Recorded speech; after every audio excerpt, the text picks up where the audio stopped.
We're going live. Here we go. What is up, Profitable Stylists? Here we go this week. We have a special guest. We have John Salvador from JJS Salon Concepts, we're going to be interviewing, I am going to be interviewing him because Bernard decided to take a little trip last minute and just remembered to tell me about it yesterday. So good morning, John. Good morning, Eddie. For joining us today. The inmates are actually running the asylum today. The inmates are running the asylum. Actually, I want to change the name of the broadcast today. Instead of two guys chat, it's one dude and a gorilla. You're a goof. You're a goof. Well, the reason why I asked you to come on today is Bernard and I have been talking for the past number of weeks now. I mean, we've been talking about this for a while, but especially for the past number of weeks now, Bernard and I have been talking about getting started in the industry, being profitable, and how hair extensions and hair replacement is really a strong source of growth as a stylist from behind the chair and boosting your income overall as well too. We recently did an Ask Us Anything when we hit our 100,000 subscribers. And we had a couple of very interesting questions of people asking us, how did we got started? You know, what was that like? And they were asking for some advices. They were really excellent questions. So over the course of the next couple of weeks, we were talking about it. And we were saying, we want to interview somebody that we've personally dealt with, that we've been able to help out. So I'm just setting the premise for everybody watching. This is how we landed with speaking with you today, because in all fairness, in the world of hair extensions, you're fairly new to the hair extensions world. But in the world of the industry itself, you are actually a juggernaut in the industry. So to paint the picture for everybody, do me a favor, really give us a deep look into your career. Like, give us a nice introduction of everything you have started from and have become up until this point, pre-hair extensions. Okay, pre-hair extensions. I am pivot point trained. 35 years ago, I started in the industry. Like I said, I pivot point trained. From there, I taught for pivot point for almost 6 years. From there, I worked in a very high-end salon for a real long time. I can't remember the numbers. 17,000 square feet. We had 26 stylists. There was 10 colorists. In between and during all of that, I've worked for some of the major color companies. I really have been very fortunate to work for TG, for Goldwell, and for the past 18 years, I've been with All Nutrient. When you decided to, are you ever going to release my dog so I can actually spend time with it? I've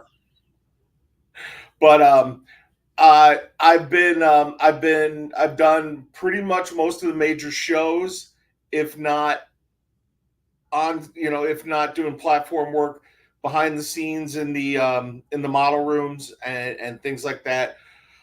I've done photo shoots. We've done, pretty much I've gotten my fingers into everything, and it's a great. I forgot about something that I did when I was a student, which ties right into the hair extension thing. We had a student competition, and that's back when Pivot Point had 3 campuses here in Chicago. There was one in the city, one out in the suburbs, and then one right on the outskirts of the city. And we had this competition, and I did this fantasy. I wanted to try fantasy. So I actually got hair extension hair, and this is back way before K-tips and all that. I got the true hair that they used to braid in. And I, with Elmer's glue and shellac, out of extension hair, I made a spider's web. I made a spider web. Cool. I have pictures of it somewhere, and I attached it to the back of my model, and then we actually worked the hair into it too, which is very cool. Someday I'll have to find the pictures. But and I thought, wow, extensions have kind of been in my world, you know. And then I was very fortunate. I was taken when one of the early. I don't know if you ever did them, the monkey bar technique. I got to attend a class. You talking about the braid? Yeah, where they were braiding in hair. Very cool. I mean, back for the time, it was fantastic. Um, and then when I jumped on board with you guys, besides having to deal with clients that had got extensions somewhere else, the big salon I was at, I was very fortunate to work with an extensionist. And then I came to work with you guys, and you trained me. I got certified in extensions, but then I was not in a position at my salon where I could actually do it, because not only was the extensionist that I worked with, we worked together. He was also a friend, and I didn't want to take food off his table either, because we're all in this together. So, other than the things that I did with you, I wow, I lost words for a second. I couldn't really apply it in the salon. And then 2.5 years ago, when I came out on my own and did my own thing, that opened up, and you and I had the conversation with me. And that's when you showed me how to do the flat beaded wefts from on stage, and the strands. And I went, what? And that's really where things took off for me as far as that goes. And it's been a huge fun ride. And how cool is the industry we're in, where you can take whatever direction you want and you still get to pay your bills. I mean, that's awesome. That means a lot to me. But the extensions have become a nice portion of my business now. So then that answers that answers the question. Killa Gorilla, how long have you been doing extensions? So how long? So I've shown you how to do hair extensions, and you and I have done stage together. Right. And you and I and Bernard, all three of us, have done shows and stage together. Well, so for you personally, how long have you actively been doing hair extensions? Let's ask you that way. Actively, or see, because you're relatively new to doing them yourself as a service at the salon. As a service. So let's call that let's just say for 3 years. Okay. For 3 years. Just to put it in perspective, you know? Yeah, but see, I have an unfair advantage because of how many hundreds of shows have you and Bernard and I done where I've had the opportunity to sit there and help you guys and be there with you guys and kind of learn from both of you, who are amazing. But we can't say nice things about Bernard. He's somewhere sunny and warm. So do we trash him? Nah. I'm kidding. But I'm very unfair advantage. And actually, just this past show that we did at ABS in Chicago, I actually got to hang out with Bernard's son, Brennan, yeah. And I got to see another perspective of how to do these extensions, and you could really unleash your artistry. You really can. So did I answer the question, or did I start rambling? Yeah. I find when you have a solid base of clients, you can easily add services like extensions. It's harder when you're not busy. Do you guys agree with that? Yes and no. All right, so I'm going to let you answer that one. That's actually a really interesting question. Thank you. I'm actually going to let you answer that question, and then I'm gonna give my own perspective from it. Yes and no. I'll give you the yes part of it first. Is yes, because your clients trust you already. You've built that bond with them, and if you start talking extensions to them, it's an easier sell, 100%. But if you get involved in some of the groups on Facebook, like your local, like the moms groups or your area Facebook groups, there's always people putting up, I'm looking for a hair extensionist, I'm looking for this, that, in the hair world, and you can promote yourself there. And really, really, really, the biggest promoter for me was on my Insta. When we first did, when you helped me the first time with Joanna, I put those pictures up. That was a big draw. All of a sudden, I started getting phone calls for extensions. So, and we'll talk about the magic that we created last week a little later down the line. So now you answer. So I'm gonna give you, I'm gonna put things in perspective for you. So here's, real quick, what's your Insta handle? JJSSalonConcepts.com. Not .com. It's under JJS Salon Concepts. Okay. Keep track of all the social media, buddy. Come on. My perspective to this question of, is it easier to start having a hair extension business when you already have a solid clientele? It's going to go, you got to look at it from this perspective. I have dealt with a lot of hairstylists who have built up their book. Now they've got a full book, and they say, I don't have time to add on any other services. I can barely keep up with the services that I offer. Then I have other clients who say, other stylists who say, I have a full book, and none of my clients ever ask me for hair extensions or ever mention it at all. Okay. When you're in that mindset, then you become like with the blinders on. You're just not thinking about it. Nobody's ever talking to you about it because you're never bringing it up. And because you have built that relationship and you have built that environment of color cut, color cut, color cut, color cut over the years, that's just how they perceive you as, this is the things that you do the most of. Therefore, these are the only things that you are the most interested in doing. And it's a really interesting psychological, exchange that happens. We are like a nurturing parent, and the client becomes almost like our rebellious children's, and they'll listen to what we say half the time. They won't listen to what we say most of the time. So it's really, really an interesting dynamic on how that works out. Conversely, I have worked with a lot of stylists who do also have a full book and find that to be a great opportunity to start introducing hair extensions to their current clientele. With that said, some stylists who start introducing hair extensions to their current clientele, they get nervous about the increase in the price because there's a huge disconnect between what they charge for a haircut and a color versus what they're about to start charging for hair extensions.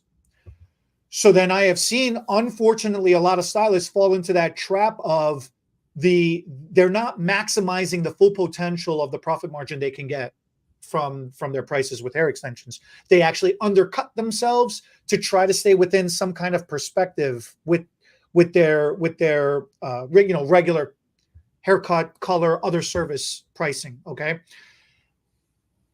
The other side to all of this, I love working with brand new stylists to the industry, fresh out of beauty school, and who are now starting to enter the workforce, and they're starting to enter and start working with the salon, and actually positioning them as hair extension specialists. Now, it's interesting because they're young. They don't have that much experience in the industry overall to begin with, right? In one hand, it's an empty book that you're filling in every page. You're writing the book. So you're showing them how to do something very specifically in a very specific way, and it's very guided. They don't have any preconceived notions to go against anything else. So they sound very confident and very strong in the little bit that they know. And anybody that's dealt with anybody that's read a Wikipedia page, that little bit of information makes them an expert. And good luck trying to argue with them, with the little bit of the knowledge that they have. That makes somebody very dangerous. Right. Now, in a positive kind of way, I'm using that same example and I'm honing in on this person's new experience into the industry, getting them really strong up and running with a lot of practice beforehand in how to do these extension services correctly. And now we're putting them out there. And I've actually had brand new stylists within a year start producing almost half, somewhere between half to almost creeping up on top performing stylists with full books. Now, that is impressive. It creates a lot of animosity in the salon. It pisses off a lot of the other stylists who've been there for a decade, and have built up their book.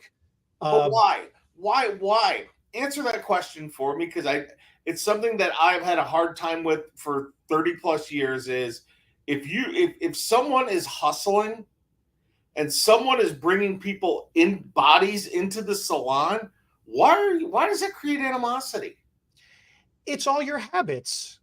It's all your habits. You get, dude, you get into the flow. Like after, okay, at 5 years or less in the industry, right? For a hairstylist coming into the industry who's got less than 5 years experience, I still consider that a baby in our industry. I don't care about how old the actual age, physical age of the person is. If you've got 5 years or less experience in this industry, to me, you're still a baby. You're still learning how to walk.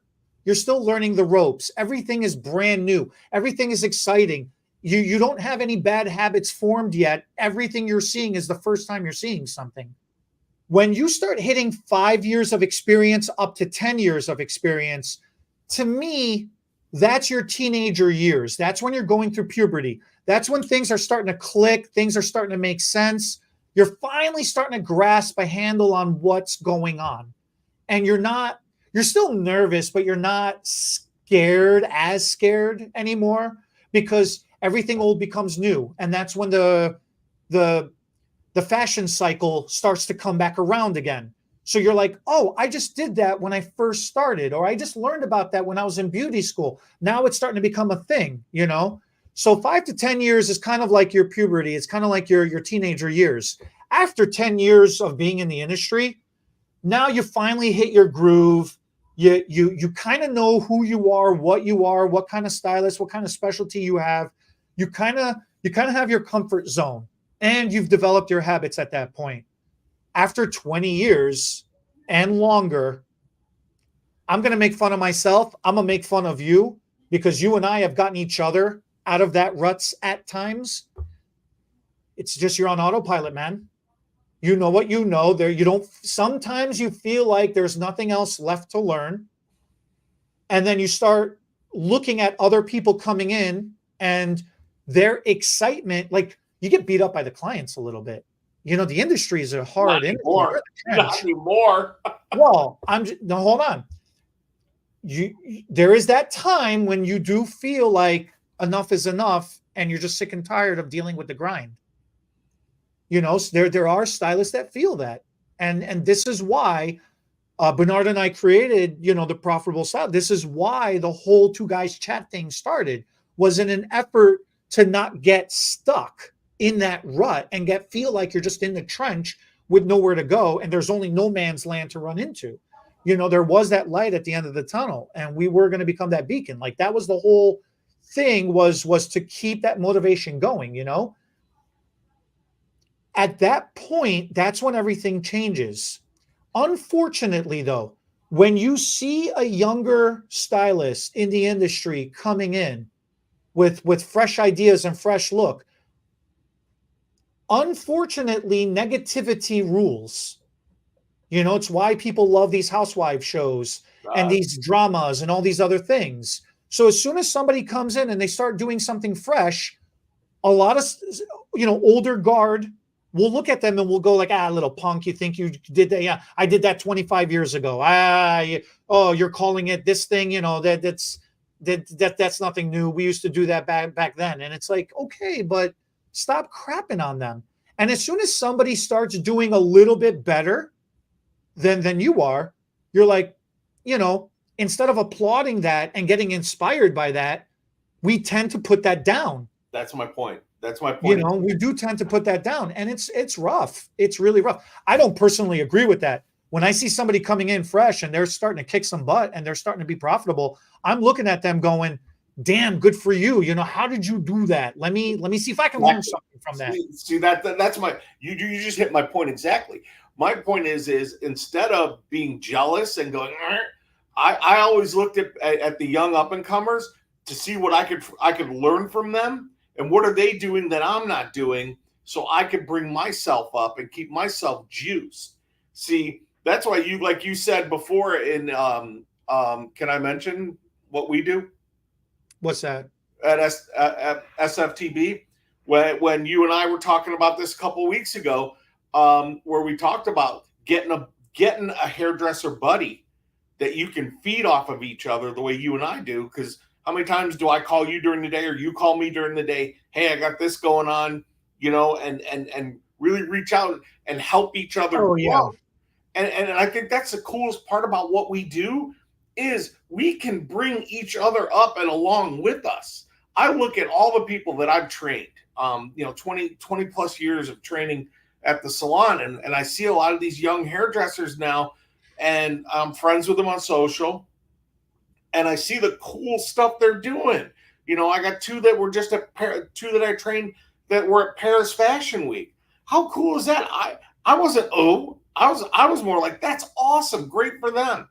You know, a couple others I have, they're surviving. They're beyond surviving. They're flourishing. That's a better word. They're flourishing in our business. And I just think that there's, like I've always said, there is enough clients to go around in any given area. And I don't care whether you're an independent, you're in a booth situation or a suite situation, you're in a mid-sized salon, you're in a giant salon. There is plenty of clients.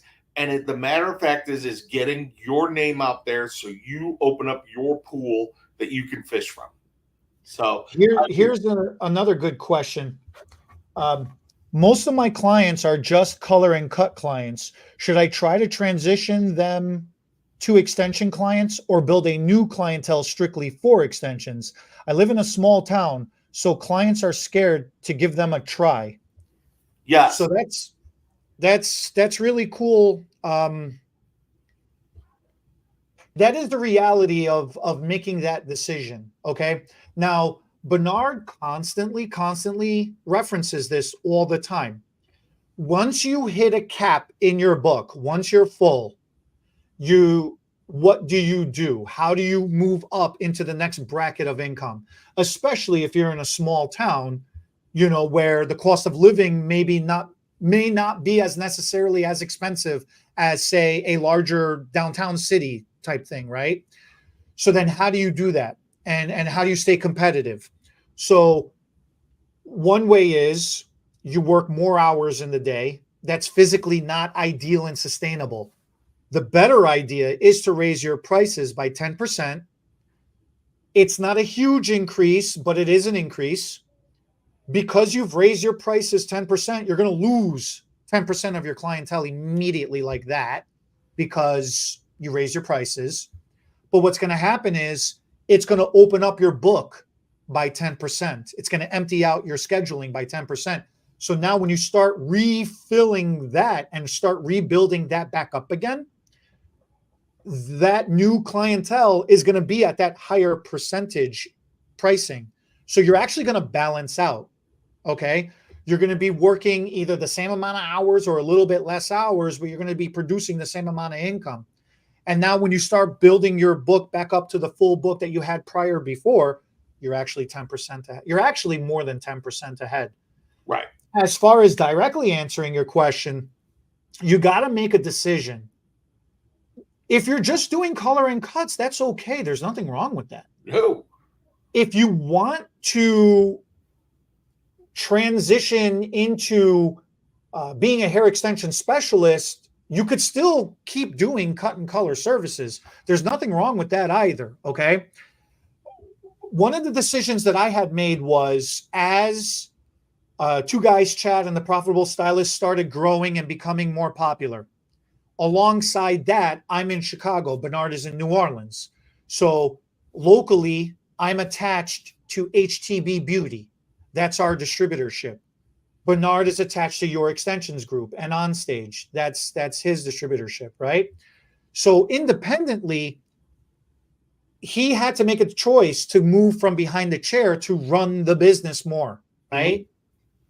I also made that choice to slow down behind the chair. I didn't remove myself completely from behind the chair, but I'm not putting in the standard. Well, I keep saying standard 12, 14-hour day.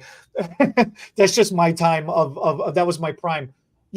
I'm only putting in 4 to 5 hours behind the chair a night now.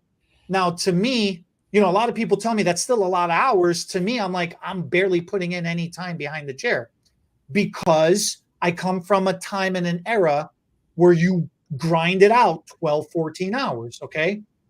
So going in at night only for 4 hours, I feel like I have to produce the equivalent or close to the equivalent of how much I was able to produce at 12 to 14 hours to make it worth my while. I started slowly transitioning from cut and color into hair extensions. And it was a very, very slow transition.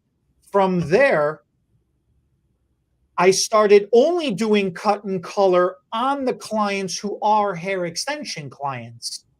So I didn't give up. I never gave up doing cut and color services. I just switched around how I'm doing my cut and color services. That's a choice that I made.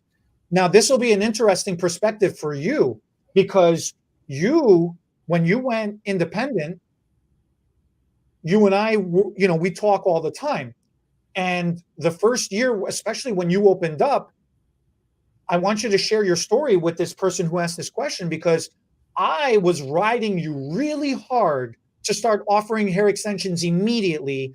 And you were very adamant about solidifying your regular, making your transition from a Right. salon Right. to independently. So, well, do we have a name? I don't like just talking out into the universe. Who asked the question? OG hair goddess. We'll just call her Hair Goddess. She's the OG though. She's the OG. Actually, I'm going to answer her question first, then we'll get into your question to me. Okay. Her question first is I was taught by a long time ago that I don't live in my client's wallet. I don't want to know what's in my client's wallet. So if my client cannot or does not want to pay what I'm charging, I have no problem with that. Okay, go find someone else that you'll pay less for. Because of those 10% clients that you lose, you get about 3 or 4% of them back when they go somewhere else, they pay less, and they didn't get the quality service that you gave them. They come back, and all of a sudden, that $7 to $10 increase means nothing. Okay. Now, as far as I go, just to put everything in perspective, like I said, I worked in a 17,000 foot square salon. I ran a 10-person color department. I would average between 13 to 16 heads a day. I had 2 assistants, and we rocked and rolled. Great salon environment. No, it just became not for me anymore. So when I did come to being an independent, and I really just wanted that first year to get my wits about me, because it was a massive change. It was a massive change. I mean, I'm a business owner now. So besides taking care of my clients, I got my books, I got my ordering, I got you know the drill. And then you got me barking in your ear to get your extensions going. I got you calling me every all the time, and my wife would be like, "It's the other woman, Eddie." But it was a transition that I had to make, and when the time came, I knew it was the time. There was a time to expand what I wanted to do, and hair extensions just plugged right in perfectly. And not only now am I offering it, like I said, I put some stuff up on the Insta. Well, actually, I don't do that. I have someone that does that for me because I type with my forehead.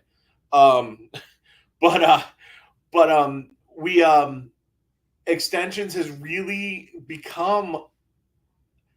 I mean, I could probably, if I had my other computer here, I could probably bring it up. Um, I'm at about 25% of my income now, and slowly building more. But I haven't stopped doing what I do because the sad part is this industry's in my, it's not sad, but the industry's in my blood, and being behind the chair. I mean, there'll come the day where I'll have to have a desk job, but I'll still work. I'll still do a couple heads, 3, 4, 5 heads a day just to keep my fingers in it because it's what I love. And I'm very fortunate. So yeah, so what you got to really do is, your clients that are open to new things, and you can talk to them about it. Hair extension, hair extensions would be great. I think the first thing you should do, really, and it really blew me away, I took the beaded weft extension class with you. When you taught, I sat in. I think that's the first and foremost thing to do is get trained in it. Even if you only do 3 people, I mean, your first client that you do pays for the class, right? Am I wrong? Am I wrong? No, you're not wrong. And then it's the way I look at it is I have a toolbox, in my brain of all the things that I've learned, all the classes I've done. It's a toolbox, and you never stop learning. If worse comes to worse, you just learn something new, and it's a win. And if you do one person that paid for the class, and now you have knowledge, and knowledge is freaking priceless. So that's what I would say. I would say, and really what you could do, I mean, we all have friends. You got girlfriends or, OG goddess. I'm sure you have a daughter or somebody, and put some extensions in them. Have them wear them around. That's your advertisement. But first things first is I highly recommend taking a class. Plus, I still take classes 35 years in. You know what? It always mystifies me that when I think that I've seen and know it all, I'm like, what happened here? So, sorry, my phone went off. That's first and foremost. And then, yeah, I mean, and I would, the way I did it is I treated it as just a new service I offer. And it's really started to pay off. And especially, I don't know if you want to get into it now. We had a situation. Well, that's what I was going to ask you too. Is you mentioned, once you got yourself sorted out and you got yourself comfortable, then you knew it was time. Yeah. So what was that decision like, where you decided that this is now the time to start doing hair extensions? And you mentioned, it's become 25% of your income. Right. But so if you were already stable, what was at that point, what was it about hair extensions that you said, that made you decide maybe I want to start offering this, or this is the time I'm comfortable now to start offering this? Like, what was the draw of hair extensions to do it? The draw for hair extensions for me is I want to work. I came to the realization because I came out on my own for a reason. Okay. And I didn't want to be and nothing against what I was doing before, but I just didn't want to turn and burn anymore. I've gotten to the point in my career where creativity is more important to me than churning and burning, 15 heads a day. Right. So, and with that, with me doing everything else now, hair extensions was just the natural progression for me, Okay. Once I mastered, because once again, I was just a colorist for 28 years. All I did was single processes, foils, corrective colors, all that end of it. I kept all my skills up on the back end on my own time. I kept my skills up because the way I looked at it is I worked my butt off to get through beauty school, and I worked my butt off to master all these skills. I wasn't going to let them die. So then fast forward now, here we are. And I had clients talking to me and, well, I think extensions would be, and, and as you know, I've referred people to you. I'm always like, you know what, let me get you to my friend Eddie. Eddie's a master extensionist, blah, blah, blah, blah, blah.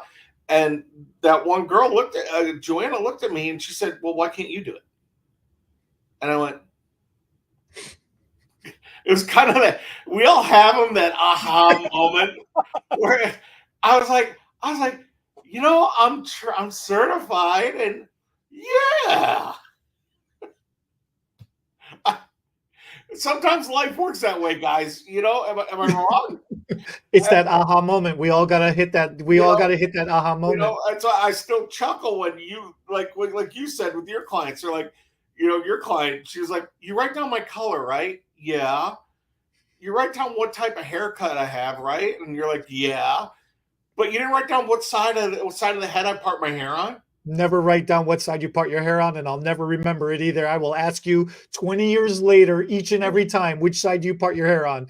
Right? But it's that aha moment. It's that aha moment. I could simply write down which side you part your hair on. I'll never have to ask you again. But once again, and I am eternally grateful to both you and Bernard, because both you guys took the time, and I've learned so much from you guys. And I forgot my peanut butter filled pretzels today. But I really, and the classes that I've sat in on, and I've had I've sought it out. I sought it out, and so really that moment where I went, yeah, and that's really where it linchpinned for me, and then I put it up as a service on my service list, and all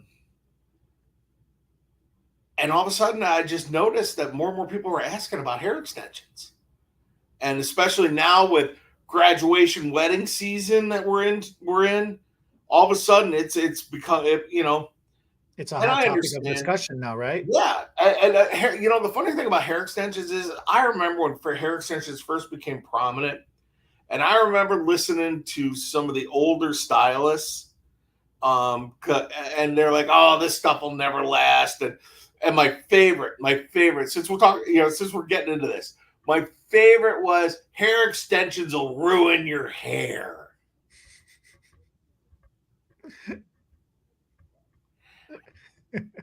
How many times have you heard that?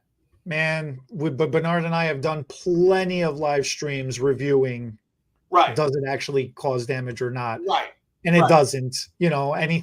Anything you do correctly in this industry is designed to help you, not hurt you. Exactly.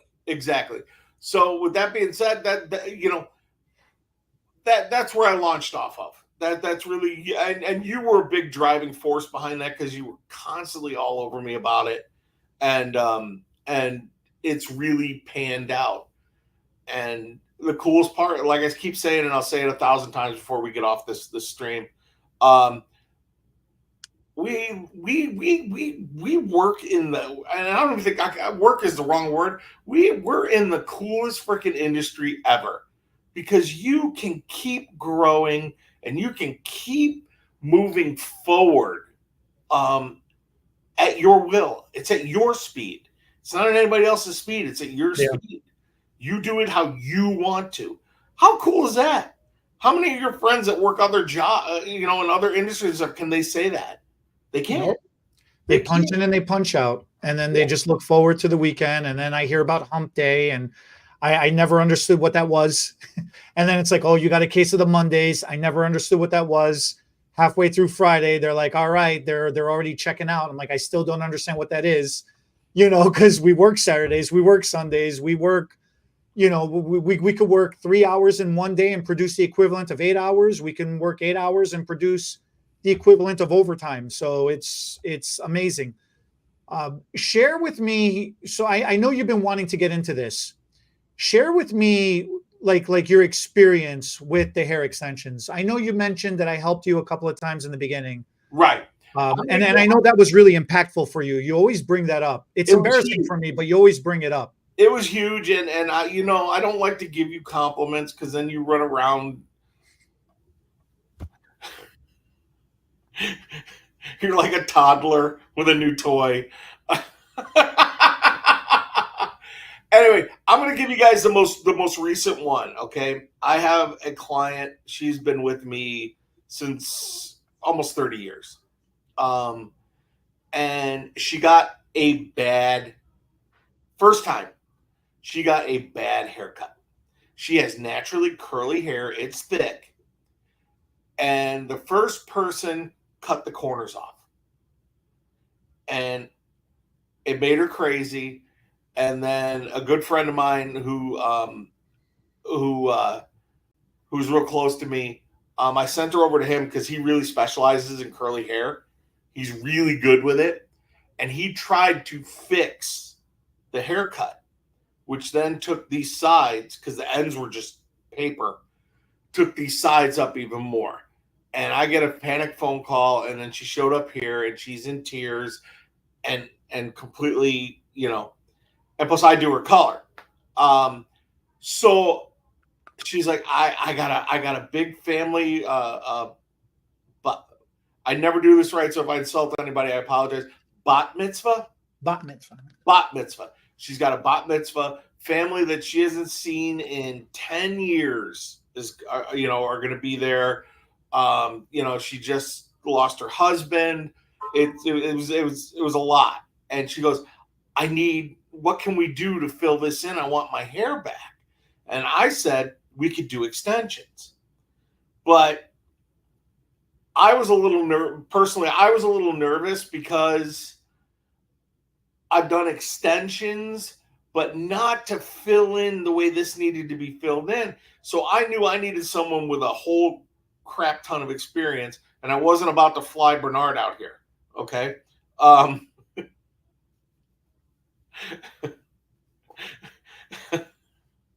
And and so he couldn't make it. So this is who you get. Well, I knew, I couldn't fly him out because he was probably going on vacation. I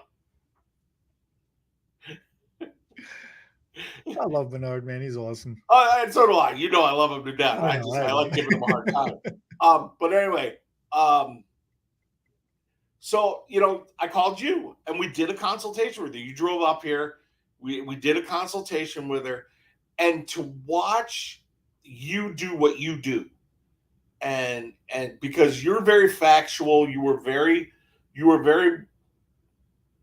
detail orientated with your consultation with her, which if anybody ever has the opportunity to watch Eddie do a consultation, it's flipping awesome. So anyway, we gotta do this quick because I got clients coming in.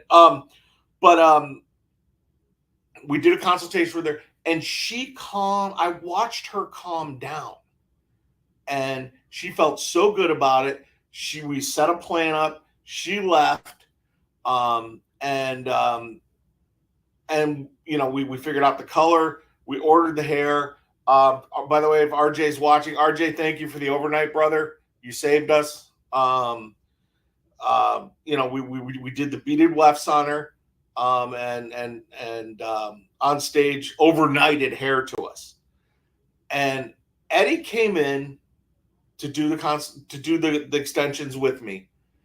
And watching you do the head mapping opened my eyes about really mapping out where those extensions go, and really, going with the flow of the hair. And it wasn't just put them in rows and let's forget about it. You actually you worked with the curve of her head. And then when we came to the back, when you come down right along the occipital parietal, instead of just making the hair extensions meet like this, you had this freaking great idea where you overlapped a little bit. And so when the hair went to natural fall, there was no separation. It was the coolest flipping thing. And then, so she had these chunks taken out here, that we filled in. And then I was kind of slide cutting it in, and you were like, no.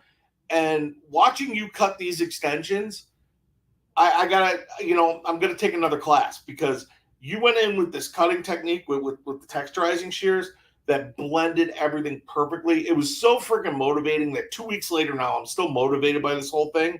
So, once again, and we didn't kill her in price. I mean, it was a fair price that we did for her.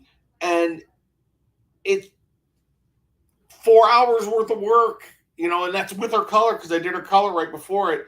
4 hours worth of work, and she walked out paying, under $2,000, and she has a whole new look, and she bounced out. And then she calls me the next day. And first off, she was like, oh my God, you guys are so funny. You guys are great. And then she's like, my kids looked at me and said they're happy they have their mom back. Now, a statement like that, yeah, okay, we got mortgages and bills to pay and stuff like that. But a statement like that is worth more than any dollars that you could have. And she's called me 3 subsequent times to tell me how awesome this is. She still hasn't come in for us to take a proper picture, but she's busy. She's busy going out now. She's yeah, going out. yeah, She's not holed up in the house no more scared, She had a little bounce to her step. There was definitely a bounce to her step. So we were, once again, and I put up some pictures on social. They're rough, but once again, I mean, on stage hair extensions save the day, man, and hair extensions themselves save the day. But you taking that haircut and blending it the way you did, so she didn't have all those steps anymore, was really the true game changer for her. She would have loved having those corners gone, but the way everything blended after you were done was huge.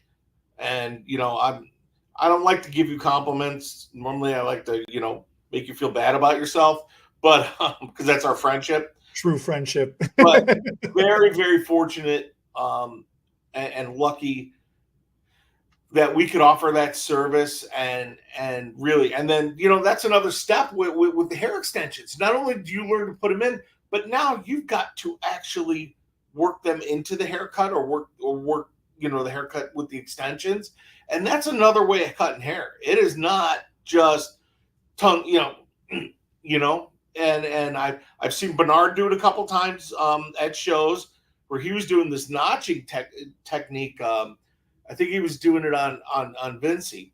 But man, once again, I can't give you enough credit because you took these choppy layers and everything and you blended everything freaking beautifully. It was awesome. Oh, thank you. No, thank you.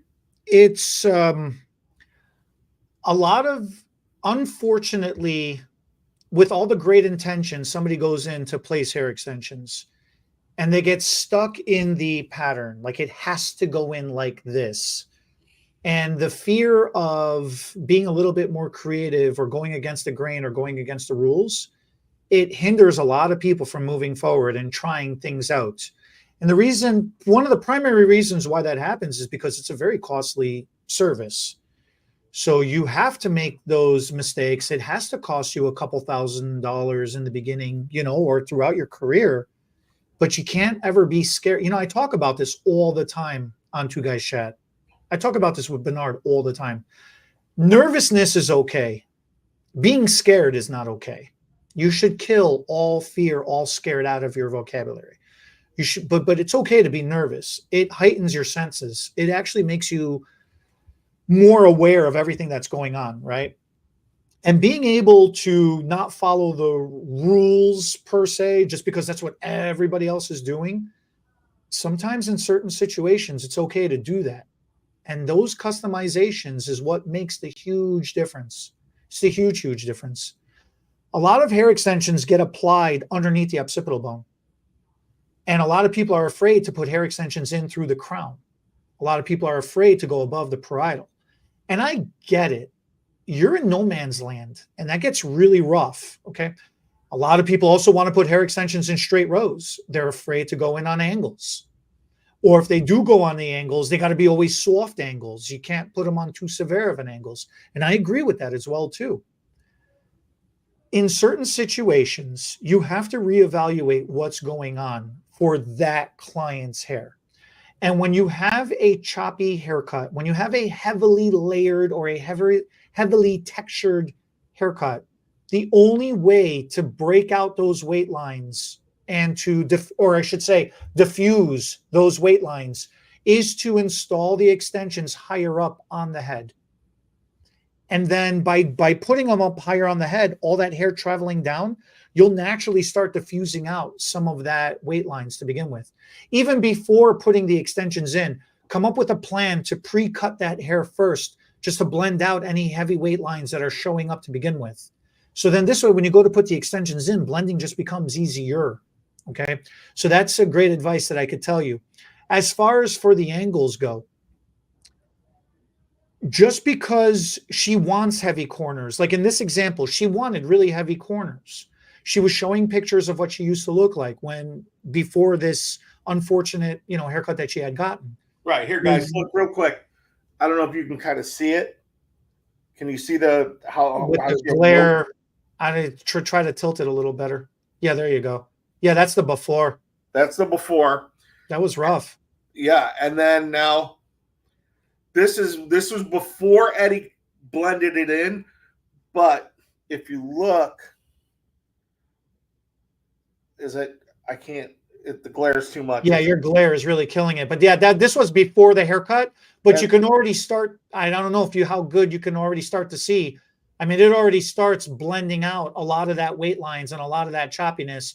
And then we went in and finalized the texturizing and the cutting of it, and then just, completely blended it out. So it became seamless.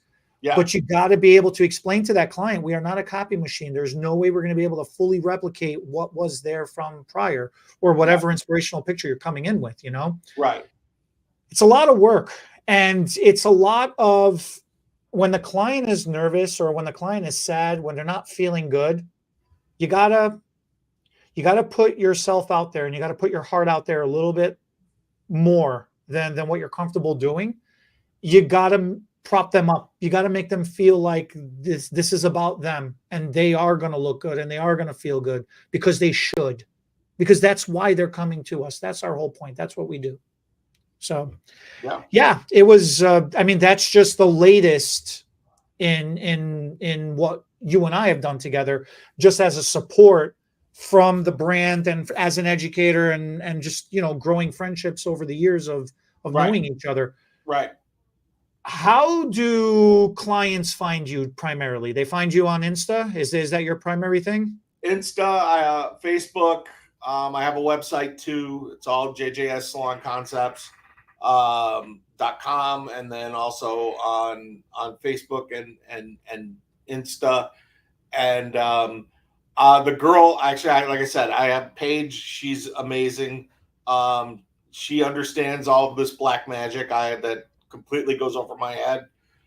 She's just been on me about TikTok, and I said, well, let's see. I'm not good with videoing and all that. I know you have an OnlyFeet. And you feel the same way I do about this stuff. Don't even shake your head. Social media is an important part of what we do. JJS Salon Concepts is your handle on the socials. It is a piece of the pie. And also, I also teach for HTB Beauty, color and the vegan smoothing system. So people can go to htbbeauty.com to look up classes to take with you as well too. And that's for stylists in the industry. Stylists only. It's stylists only. And then I also am. I'm all over the YouTube too. The HTB Beauty YouTube. Yeah, you have a podcast that you co-op with me. Yep. Stylist from the back room. Yep. And then and you guys will probably be seeing a little more of me too. Bernard's been all over me about doing some video classes for the Profitable Stylist Academy. And that's coming. That is coming. He still owes me some honey first, so I'm not doing anything until I get the honey. I hope he's watching. You're such a goofball. I know. I love it. So then, check out the ProfitableStylistAcademy.com. We'll have the link in the description. you know, if you're interested in taking any of these programs, any of these classes, definitely check it out. Yeah. The on-stage flat beaded weft and flat beaded strands is a bundle on the Profitable Stylist Academy right now. That education is on there. And then there's an additional bundle for the flat beaded toppers as well. So if you want to learn all three techniques together, those were cool. They're individual programs, but we have them as a bundle on the Profitable Stylist Academy. The toppers I saw at the show, I saw Bernard and Brennan put them in. So cool. So cool. But yeah, I really appreciate you guys having me on today. Thanks for joining us. And we appreciate your all questions that you asked on there. We had some great questions this week as well. We've been getting hit with some really, really great questions. I'm loving the feedback. I'm loving the comments. You know, I read them all the time. So keep hitting us with your thoughts. Thank you for watching. We'll catch y'all next week.